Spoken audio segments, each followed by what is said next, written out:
Episode 93 of People I Know show. Kurt Carstensen being joined today by Natalia Cortes. Natalia, you were on episode number 23. That was in a park in San Francisco. Here you are in my little studio in Minnesota. Welcome. Thank you so much. I'm so happy to be here. Thank you for being here. And you've been here for a few days. We've had the opportunity to reconnect. In fact, we had not seen each other in person since the day that we recorded that podcast about 2 years ago. But you've been traveling and made Minnesota one of your destinations, so we've been able to reconnect, and I've enjoyed that thoroughly, and I think we'll talk a little bit about that. Okay. But I think to kind of build off of our first conversation for the podcast, that one was mostly about you and your experiences around the world, as you've been to many countries and know 5 or 6 languages. But you were in San Francisco and are in San Francisco more generally. I don't think we ever talked about that in that conversation. What is it that made you decide to come to the United States and spend time and move to San Francisco? So I came 2 years and a half ago. And the reason I wanted to live in San Francisco was because I wanted to see the innovation in Silicon Valley. It was one of my dreams to live in Silicon Valley and be able to see all this innovation that is happening, in these different companies. But I came specifically to see about social innovation. I wanted to learn about it to be able to apply in my country because I was thinking about coming back, but I decided to stay. I'm glad that you've stayed, and it's given us opportunity to get to know each other better. When you stayed, though, I felt like as we were talking after the podcast, staying in contact, I had the impression that San Francisco wasn't necessarily that your time there wasn't always as good as you'd like it to be if you're going to be spending that much time somewhere and living somewhere. Can you get into some of the things that you experienced and learned, that then the impressions that San Francisco has left on you, maybe the United States has left on you? Okay, so San Francisco is very different. San Francisco cannot represent the United States as a city. It's very special. First, I have to say that it's a beautiful city. It's a city that has an amazing architecture, and from neighborhood to neighborhood, you can see the change of times, of periods. Like the Spanish architecture and British architecture. It's really close to the ocean, so it's very pretty as a city. But it's a very tough city to live at. I have had some troubles trying to adapt to the culture of Silicon Valley. It's been really hard, to be honest. What is that culture, if you can describe it in a few ways? What makes Silicon Valley's culture? What defines it? Well, Silicon Valley is a place where people come to fulfill the dream, to start their own company, to become millionaire. And all the people that I encountered since I came to San Francisco, they want to make it. Especially when foreigners they come, they say, I want to make it in America. And they want to have their own startup, and they want to be successful, and they are looking for that unicorn idea, to launch. Mm-hmm. But it's not that easy, in San Francisco, because people come with the dream to achieve things very fast. And people don't understand that they have to come through a process, and it's really hard to make it. The average of time that people, when they come to San Francisco, the average time is 2 years, and then they come back to their hometowns. Yeah. My experience, I was a social worker for some time. I used to have my own nonprofit organization, and I thought that there was the place where I could find a lot of social innovation. They call it in San Francisco tech for good. Mm-hmm. I wanted to apply social innovation to tech to social innovation, but I didn't find that people will care about the social part. There is a lot of corporate innovation and product development, but everything is focused on profit. And that's that has been my problem trying to adapt to the city. I feel like we have had such a boom in technology Mm-hmm. that people stop being important in the city. It's one of the cities with the biggest amount of homeless in America, and it's a city where people, they just have to struggle, and they'll do anything to stay in the city because the city is very expensive. Mm-hmm. So people will work for 70, 80 hours per week, and that's the way that they are used to live. And for me, that was very shocking because I was not expecting that. I know that to be able to achieve your dreams, you have to work hard, but not in that at that level.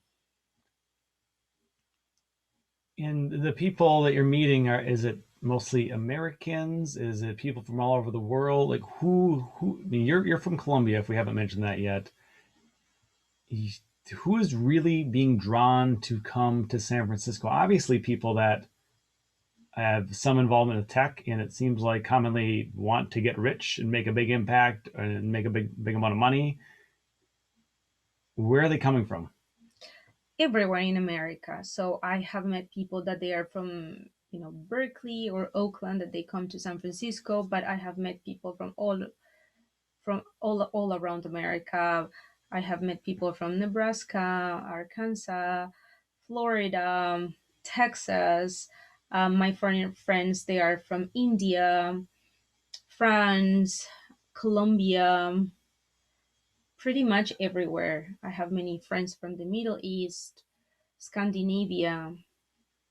So you made friends in San Francisco over 3 years, maybe a lot of them. Do you connect well with people there, or is it different? Is it different because you've lived, if I remember right, you've lived in 4 or 5 cities in Europe, uh, some one or two in the Middle East, in India. You've been a lot of places, plus you're home in South America. Do you connect well with people there? Is it like every other place you've been, or is it different? No, so I have to say that the friends that I made, they all came back to their places, to their They've hometowns. left. They all left, Okay. yeah. And for me, it's been really hard to connect because the culture in Silicon Valley, it's very harsh. It could be very mean, and people are appreciated for their job. I feel like, I don't know if this is, it happens the same in the rest of America, but what defines you as a person is your job. The rest is not important. And I find that difficult to accept. I feel like people are there trying to get a better job, and is very competitive. Mhm. And I feel like the person is not important. What you are as a person, what you think, that's not important. It's all about your job and the money that you make. Very much focus on your resume or your CV, what you've done, what you can do for the company, and how you treat people. Maybe Yeah. is it matter less there than some of the other places you've been? Yeah, I have to say that I have never had such a problem trying to adapt to a place. I lived in 10 countries in my life, and I've been in different cultures. I lived, in Sweden. That was very different from my culture. As a Latina, was very different to live in Scandinavia. I lived in the Middle East. I lived in the south of Europe, in Italy and France and Spain. And I also lived in places that they were close to my culture, but in none of these places I had this frustration when it comes to communication and making friends. I feel like in San Francisco everything has been really hard for me, Mm-hmm. and I have tried really hard to adapt, to understand the culture. And during these 3 years I have learned a lot of things. And yeah, the thing that I find more difficult is the fact that I cannot establish a real friendship with someone. I feel like it's really hard to go beyond that wall, that it's defines you because of the job. Mm-hmm. People find difficult to be vulnerable. Mm. People find difficult to talk about their things. It's really hard to be expressive. It's a city of ego. People think that they know everything, and it's really hard for me to deal with that. It's really hard to try to understand why they behave like that. And at the same time, I understand that people, they work a lot, so they are stressed and they are rude. So probably that's one of the reasons.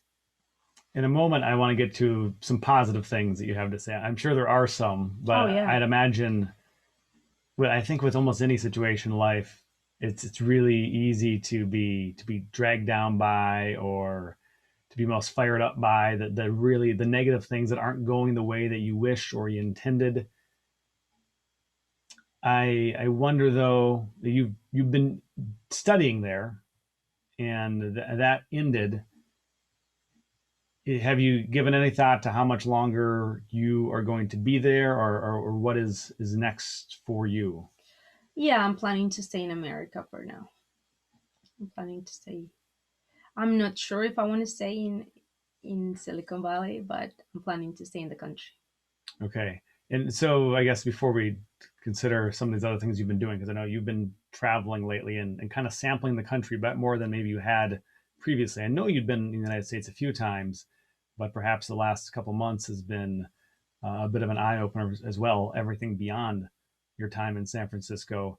But before we just say a bunch of negative things about what is really challenging about, for you, your time there. I traveling to San Francisco, I love it, but I've never worked there, and it's always been like way too expensive to even consider. For like, I look at a city like that that's so expensive, of how stressed out is my life going to be if I feel like I have to like make all these huge rent, or possible, not for me, probably not mortgage, rent payments, and the life that you need to maintain this level of staying really successful with your job. Otherwise, you got to leave, or you're on the streets or something. I'm sure that's happened to people, and one of the reasons that Oh contributes yeah. to the homelessness is it's really hard to make it there.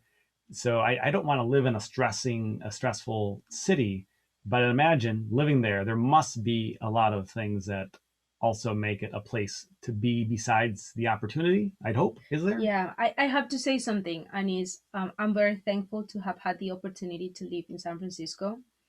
I have learned a lot of things, and I have grown a lot as a person. I Mm-hmm. have learned how to be more empathetic. I thought I was before, but I was not that much. Mm-hmm. And I learned many things because sometimes you are very judgmental to things that you don't understand or you get frustrated at. But I understood many things. I had to analyze, I had to do a lot of research. I made a lot of, I went to many tours, Okay. walking tours Yeah. in San Francisco. I have read a lot about the history of the city, and I have talked to my friends. I I am very lucky that I was able to make friends that were that they agreed to open up. I'm a person that asks a lot of questions, and they were open up about their mental health. That's one of the problems in San Francisco. Everyone faces something related to mental health, and I was able to understand why the city is so hard to live at. So yeah, I have to say that I don't regret that I chose San Francisco to live, and I have learned so many things, and I'm very grateful for that. I realize after spending the last few days with you, one of the reasons why we've stayed in contact and have become friends is we each have this extreme curiosity about things. So we can hold great conversations with each other because we're both very interested in what the other person has to say and what each of us has learned. And I think your curiosity shines through as you're trying to understand this situation that you found yourself in and have been in for a few years. I follow you on Instagram. It seems like lately you've been traveling all over the place, but even before that, it seemed like you've probably seen everything there is to see in San Francisco by now, in the surrounding areas. Yeah. Maybe not quite, but have you really explored it as much as you can, or have you still left a few things that you need to get to? Oh, San Francisco, has a lot of things to see. I have seen so many things. I have explored a lot, but still there are so many things I Really? want to see. Yeah. Okay. It seems like you've gotten everywhere, but maybe not. For now, let's chat a little bit about traveling and the traveling you've done recently. And I as well, I haven't been putting as many podcast episodes out lately. And one of the reasons is I ever since I had tested positive for COVID and went through that, and I did some podcast episodes about my time being COVID positive, I have gone, I think it's like 8 times to places like out of the state, which there's a part of me that feels shameful about it. But in the podcast, I find is a place where I get to like let everything out. Like, okay, I don't really feel bad about it, but what I didn't do is post a ton about it on social media, because I know for a lot of different reasons, people aren't going. Maybe they haven't had COVID yet, and they didn't have the vaccine yet, and they're taking it as serious as possible, which is an excellent thing to do. And some people maybe wouldn't be able to afford to do all these things. Somehow, I guess with me and social media, I'm not trying to, I don't know, I don't think too often, although I do it, I'm sure, try to like brag a little bit about my life. Here, my life's so exciting. Here, look at me. I'm not saying I've never done that and I don't do that, but I've been hesitant to do that more than ever these last few months. And people can do what they want. I know I've enjoyed watching your postings of all the places you've gone the last couple of months, but I believe, just like me, you were COVID positive. So it gives you some flexibility to maybe not take it as seriously for a while. That's the way I took it for myself. And I think maybe for you too. Yeah, yeah. I had COVID in October, so now I'm immune. So I'm not that scared to Okay. get it. So yeah, I've been traveling the last months. Okay. So tell me what you've learned about this country, what you've learned about Americans. Like tell me about us as someone that you've met people from all over the world, you've lived all over the world. I feel like with as curious as you are, as analytical as you are, that you telling me about me or you telling me about the people from this country, that your opinion should be elevated a little bit, and I should really consider it. So lay it on me. What should I know about me or about us as Americans? Well, it's a very diverse country. It's so big. I lived in Europe, and America, it's bigger than Europe. And from state to state, everything changes, from political views to the way that, people live, the mentality, religious lifestyle, everything changes. When I started traveling outside San Francisco, I realized how different were people from state to state, and Mm-hmm. that's very nice to see. I really enjoy that. Okay. I've been to Florida, to the south. This is the first time that I come here to the northern part, like to Minnesota, and I'm loving it. Thank you so much for being a great host. You're welcome. I've enjoyed it a lot. You are perhaps, if not the first, one of the first people in my life that I've told this to many people, come visit, come. No one ever comes. But you, and I shouldn't say no one until you, perhaps, especially for someone that I've met traveling. I don't know that anyone else has come to visit yet. I've met people, I've seen people a second time after traveling. I saw you a second time when I had you on the podcast the first time, and here you've come to Minnesota, and really for the last few days, it's been like I've been in vacation in Minnesota, something I don't really do in the way. Like I'm a tourist. Today we went to the Minnesota Historical Society Museum that's been 20 minutes from me for the last several years.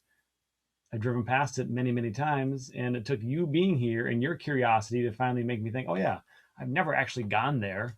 And I went there, and it's great, among some other things that we've done together. Yeah. So what's driving your curiosity mostly as you go to these different places? And you can talk about some of the places you've been in particular. What really makes you think I need to go there? I need to go there. I want to go there. So Before, like 2 years ago in San Francisco, I met many people from what you call the South, Mm-hmm. from southern states. And I felt like the culture there was really close to my culture. So I was very curious to see, to visit, to explore. So my first trip was to Texas, and it was very interesting, So you're saying the southern U.S. culture from the people you met in San Francisco seemed to be very similar to that you experienced growing up and living in Colombia and South Yeah. America. What things about it did you think were very similar? And once you actually went there, were you correct in your assessment? Okay, so I felt when we were in San Francisco, I felt that we were having a connection. So it was easy to talk to that person. It was easy to, exchange ideas. And one of the things that I found when I was in Texas was everyone was very kind. Also here, Mm-hmm. I don't know, the people from the Uber, they were like, "Hi, where are you from? Welcome." And I'm like, "Oh, thank you." I was not used to that It could anymore. just be creepy Uber drivers. I'm an Uber driver, and it's easier to talk to the pretty ladies than some other people. And I'm friendly with everybody. I think if they seem like they want to be friendly, but I attractive women I think get more conversation from the Uber drivers. So Not in San Francisco though. oh, not in San Francisco. Oh, But it was those were women too, okay. that they were really nice. And people have more time to to stop, to help you, like, do you need anything, you look lost, because the the life is not that fast. Also, I went there when it was COVID, so probably that was different. Mm-hmm. But I had really nice experience in Texas. I really like that place. So they were like you assessed from the few individuals that you met in San Francisco, like Yeah. culture. If that did it feel like you were, in many ways back home? The Yeah. speed, the Yeah. personalities. Yeah. Okay. Yeah, they're very happy and kind. Okay, good. And when you went to Texas, you were, I guess, I think sometimes, like you traveling with me, we've been together pretty much the whole time you've been here. So the people that you've met that already knew, I think it's easy to be kind to someone when you're meeting them in that setting. The real test is when you're meeting strangers, coming across strangers, and how they interact with you. So the Uber drivers, where else were we meeting people and actually having conversations with random people? In the street, in the shops. I went to do this vintage picture, and people were really nice, like, "Oh, you are so nice. I'm going to give you 10% discount for your picture." I'm like, "Oh, really? Thank you." And I felt like, I miss that. I miss, to be able to talk to people. People are not rushing all the time. Hmm. So I felt really comfortable. I don't know if I've really noticed that in my times in San Francisco, but I know in New York, I feel like, yeah, everyone's pre-COVID, of course, everyone's just, they need to do so well in their work and they're so stressed out. They need to survive. They need to keep making as much money as they're making. No one's friendly. I think it's my assessment, and I could be wrong. It's because of that. The work life is so stressful Hmm. that you don't have time to be as friendly as maybe your makeup, your personality might allow you to be if you were living in a different place or a different type of life. Yeah, exactly. Yeah, I totally understand. Because me myself, I have been trapped in that, that I'm all the time running, rushing, doing things here and there, and it's never enough the time. Mm, So I kind of like get it. I get that. So Texas, you've been where else in the South? I went to Alabama. Alabama, and that's those two places may be kind of similar, both southern, but I really think Texas is like its own thing. Yeah, It's in the exactly. South, and I think a lot of the traits of the South kind of carry over to Texas. But Texas is Texas, and then Alabama is more like a southern state in the when I think of it. So, what about Alabama? I loved Alabama. That I went to visit a friend of mine, and he was really nice. He showed me around. I met his family. They were very kind, very different to San Francisco. In terms of like different industries, from one state to the other, and um, the personality of the people, the values. I found Alabama very conservative. People are more, family oriented, very different.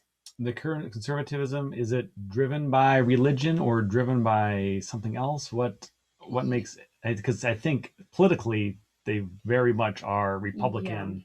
What drives that, do you think, from your perspective as someone coming from where you've come and been where you've been? Hmm.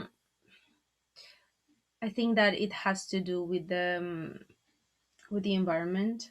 There are many things, many policies that they adopt because of the circumstances. It's very different if you live in the middle of nowhere, Mm-hmm. and you fear your security. You will you will be more you will accept more the fact that it's necessary to have a gun because you don't feel secure. It's very different in San Francisco, so I think it has to do with the circumstances of the place. Okay. Religion is a very big part of the life of the people in the South. I found that. Yeah, I've been to Alabama a couple times, but when I've been there, I don't know that I've really thought about some of these things that maybe we're talking about now, and probably what you think about as you leave San Francisco, where you'd spent so much time, and see the United States and how big it is and how different the cultures can be as you travel across the states and go to different places. It's interesting. Anything else? I know you've been to a few other places. Anything else that really stands out to you, surprised you? People that were not nice? Like what are a couple other highlights from your more recent travels to the United States during the tail end of this COVID? I guess as not that the pandemic's over, but as more people get vaccinated and more people get back to a greater level of normalcy. You've been out there during some of this. What else has stood out? I also went to Georgia. I also like Georgia. Okay. Yeah, I also felt like in Texas, very comfortable. Yeah, people are so friendly. I went to San Diego, to the south of California. Mm-hmm. Very different from San Oh Francisco. yeah. Yeah, very, laid down and open minded, and The love. weather's better there, so Yeah, the weather is beautiful. it's Many beaches too, and yeah, I had a great time there. And I have to talk about Minnesota because I have loved it. I really appreciate that you took the time to show me around. mm, I have learned so many things. The first day that I was here, there was something that was very familiar to me from another place that I lived before. And at the beginning, I was not sure, but I felt like, it's like I have been here before, and then I realized was because it's very similar to mm-hmm. Scandinavia, the architecture, and today after visiting the museum, I understood, because of the migration of Scandinavians in this area. A lot of Scandinavians, whether it's Norwegians, Swedish, maybe some Finnish, but less so. A lot of Germans. Yeah. I think some Polish, maybe less Okay. so. But besides that, obviously there's people from everywhere. But I think that was the big European movement, was people from those places. And yeah, and that's a part of why.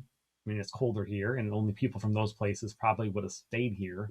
And now people from all over the place. It's funny. I don't At the museum. I don't think you noticed. You skipped over it, but there's something on the weather and the climate, and it had immigrants from warm weather places that had moved to Minnesota telling their story. And I've obviously had these conversations with people a lot because the weather is always a topic here. But it's really kind of neat to see it in writing with how people. It's such a dramatic change for people, unless of course you migrated from Scandinavia. Then it is the weather isn't so different. But yeah, Minnesota's, and it's my home. It's an interesting state. Lots been going on here lately, of course, and it's by coincidence the Derek Chauvin verdict in the the murder of George Floyd came out while we were here, and so you've had that experience here too. Just by coincidence, I was maybe less focused on that because you happened to be here, but we went to some of the sites. Yeah. And we were downtown as the trial proceedings were wrapping up. We were down there for a little bit. And could you compare that to anything? Just what it was like being in Minneapolis during the week that the verdict was coming out? Well, I felt a lot of tension, the 2 days before, which is when I came here. Mm-hmm. I felt a lot of tension in the city, and I also celebrate what happened. I felt that it was it was a good thing that happened for the African American community, and it was a good experience to be able to be here, during this time. We went to the Mall of America, one of the largest mall in the United States. Still, I'm surprised that the thing's been open for 30 years and it's still the largest. And Wow. maybe other places have realized malls are dying or something, and you don't want to make a bigger one. But we were there, and we were waiting. I was waiting to go there until after the verdict came out, and the verdict went, of course, as guilty, which I thought most likely would mean there wouldn't be riots and chaos. And if it had gone the other way, I thought there might have been. So for our our planning and our safety, your safety, especially since you're visiting, I thought, okay, we can go to the mall. But the mall, either way, they planned to close it that night at 5 o'clock. So we got like not very much time. We didn't see a whole lot of that giant mall, but we got in there and you got a sense of it.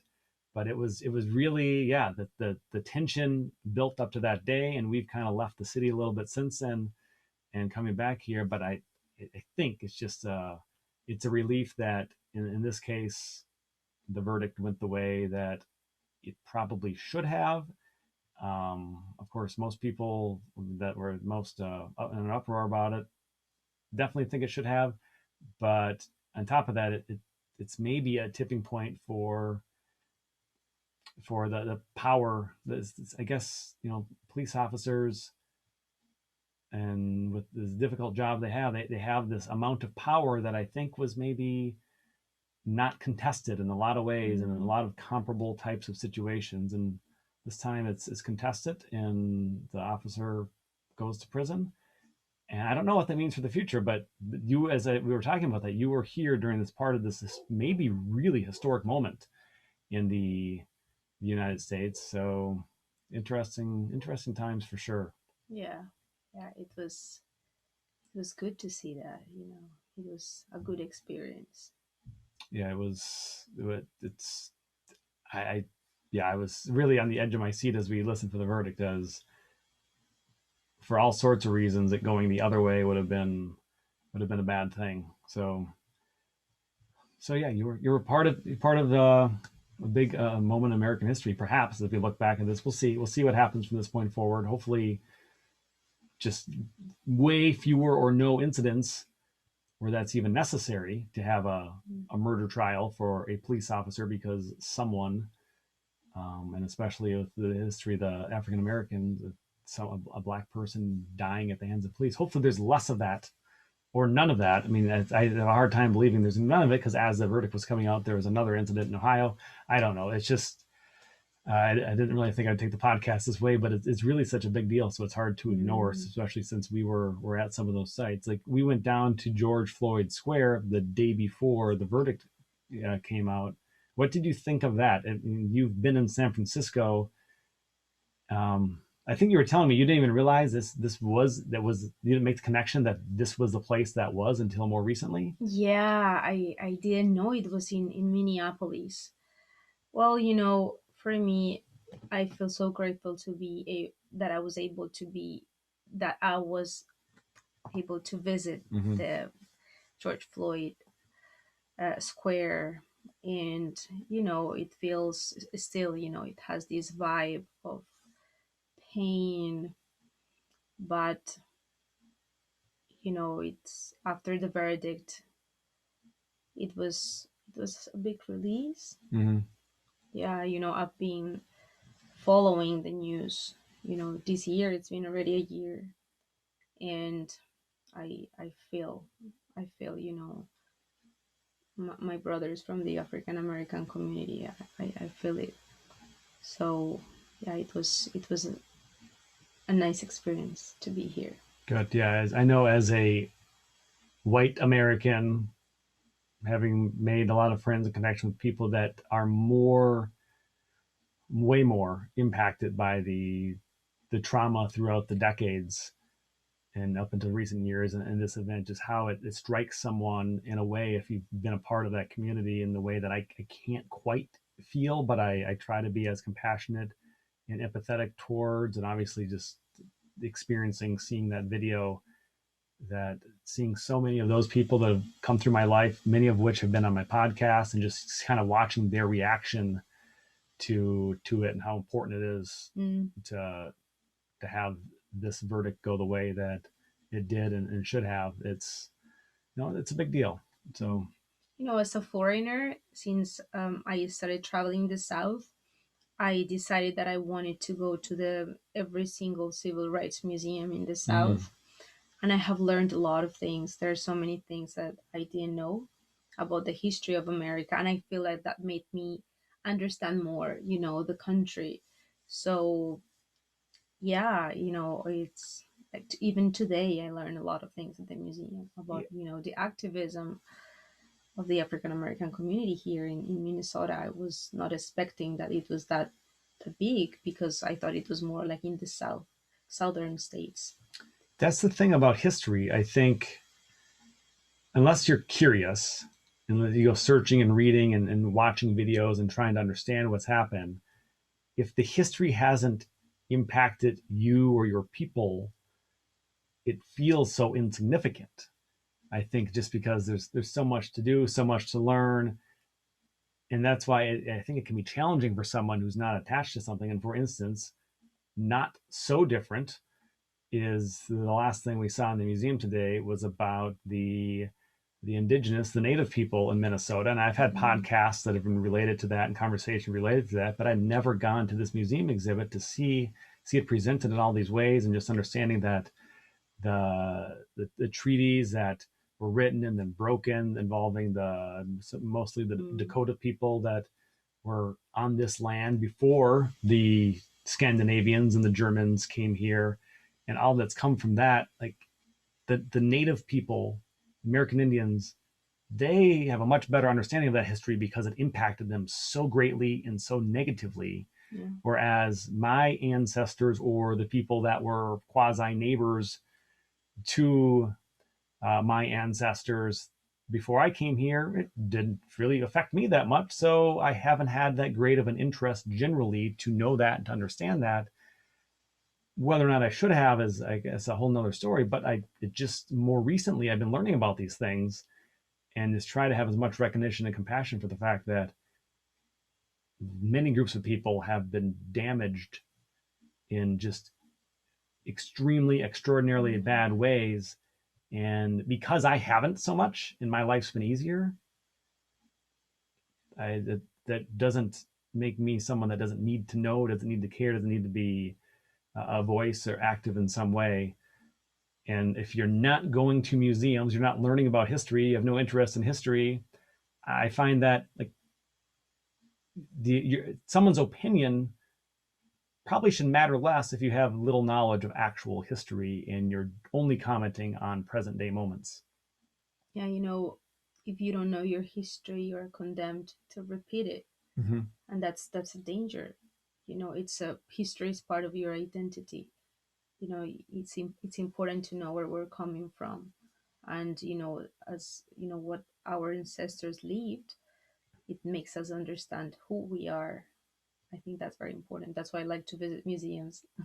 And if you're willing to share something about Colombia that you were telling me a couple of days ago, is your sense is your ancestors, the people that were on the land in the north part of South America where Colombia is today, when your version of what happened, so the Scandinavian, probably German, whatever.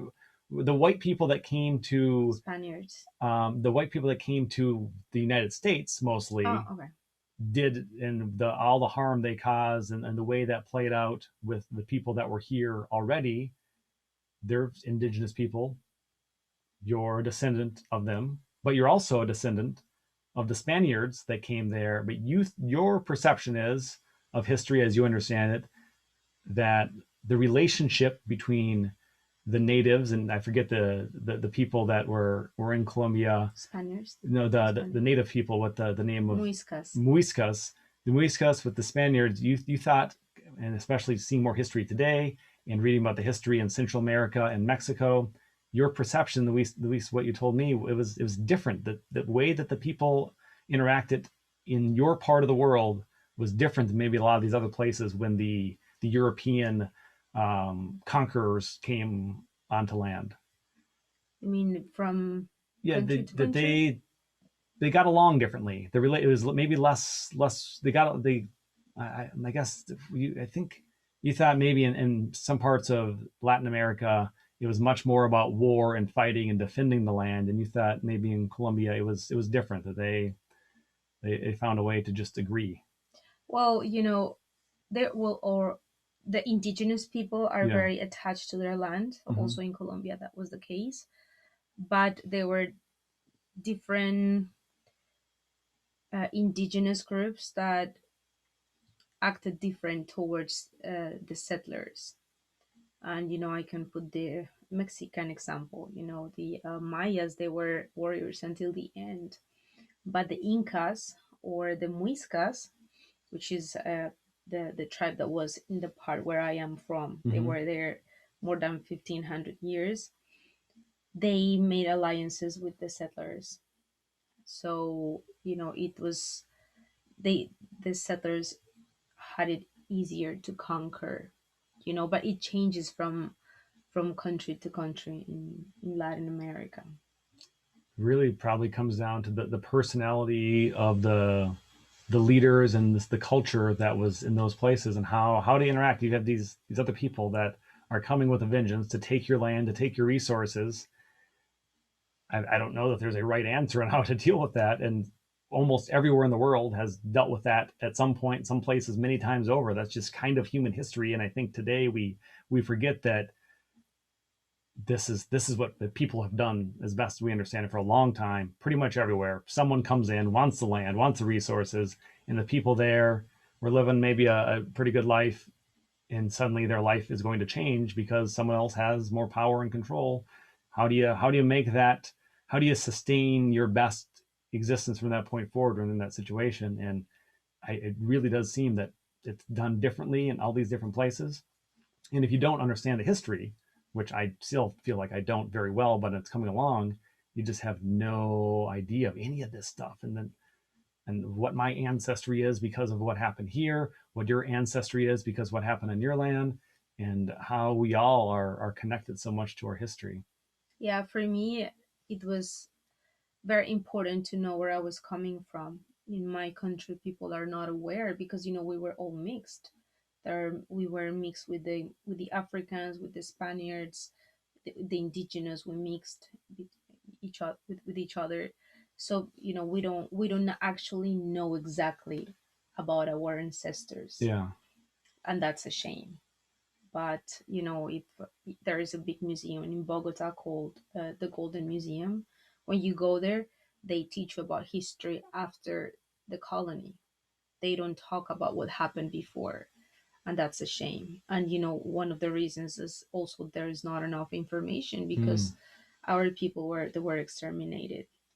So it's really hard, but it's always important to try to dig, to understand where are we coming from. It helps us to understand why we are like that. Just to kind of wrap up that topic, is trying to recap what you told me previously and what you're saying now. You, as a Muisca, that is part of your ancestry, Yeah. but from your understanding, there would be no one that's 100% Muisca anymore. No. It's gone from in uh, that way. there is a very small group, but they are very isolated. Yeah, we Okay. call them abuelos.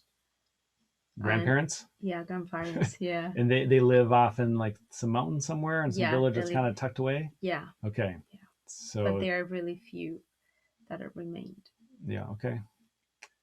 It's fascinating, and it makes me want to be curious to learn more history. But also, we were at the museum for like 5 hours today, which was good. You're on vacation. I'm kind of on vacation with you, even though I'm home. It takes a lot of time, and there's so many things that pull at our attention, so many distractions, and I'm easily distracted. So I'll look to continue to learn as much as I can. And you've been one of the great influences, I think, on me of just your curiosity. And you've sent me things in the past, and I've sent you things to try to keep an open mind, know that I'm not always right about everything.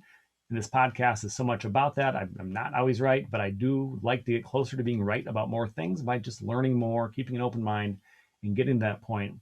Which brings me to the final segment today. I think the last time, a couple of years ago, you did the being wrong segment. I also do a personal growth segment as a part of being curious, as a part of always learning. I know that you're always trying to grow yourself as a person. What's something that comes to mind? Maybe a quick story you can share of your personal growth that you think might impact somebody else by hearing what you've done or what you are doing to continue to better yourself and become more and more of the person that you desire to be. We were talking about this before. I think being empathetic, trying to understand people, has helped me to grow because, we are all judgmental, but we don't realize the impact that this has in the way that we see the world. Mm.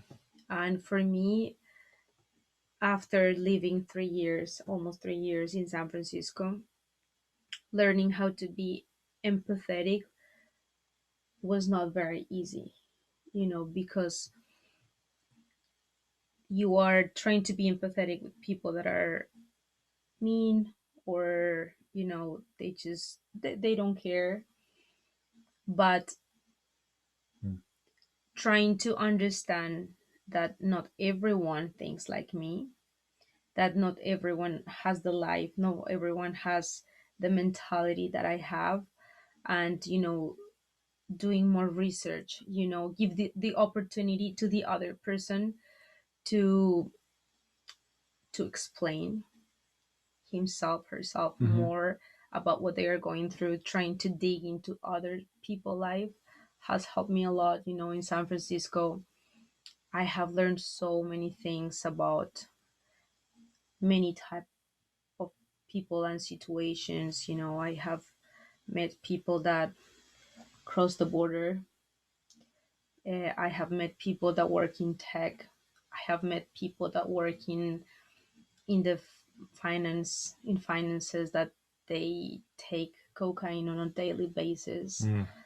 I have met really successful people, and that was very different from what I've seen before. And before being judgmental, trying to understand why this is happening, what's their circumstances, has helped me to grow. And I am very grateful for that, for learning about more about empathy, because sometimes we think that we are empathetic, but we're more sympathetic. We're like, oh yeah, I kind of know, Yeah. but I don't really care much. It's like trying to be in the shoes of the other person helps you to grow. So in the 3 years, let's say 2 years ago, as you were coming across a situation where you were dealing with someone and they were very challenging to deal with, your reaction to that person is much softer, much more gentle, much more empathetic, much more compassionate now? Or is it people that have brought to you some challenging situations, or just people you're observing kind of from afar? Um, no. So before, I would feel so frustrated, and I will just try to be far from that person. I will be very judgmental. Mm-hmm. This is something that I had to work with, in my life. Um, but after, I just let them talk, trying to understand where this is coming from. And now that I know how the life in Silicon Valley is, how hard it is, you know, I I don't give up, you know, Mm-hmm. when I'm curious, when I want to meet a person, I just, you know, insist, insist. And yeah, I have had really nice friendships, and I have met people that I never expected I was going to meet, that in other circumstances I wouldn't have met them at all. Mm-hmm. Never know who you might meet and how they might impact your life. You've impacted Yeah, mine. you too. Thanks for being Mine. here. I know since your schooling is finished, you're doing some traveling and you're applying for jobs, you'll end up somewhere perhaps way different in this country, wherever you might be in the future. I'm curious where your journey takes you, and I'm sure we'll catch up again, definitely in person or communicating, but perhaps in the podcast for a third time. Not many people have gotten to the third time yet, but you've gotten two. Natalia, thank you for being here, and thanks for joining me on the podcast today. Thank you very much, Kurt, for inviting me. I really enjoyed this conversation. Thank you.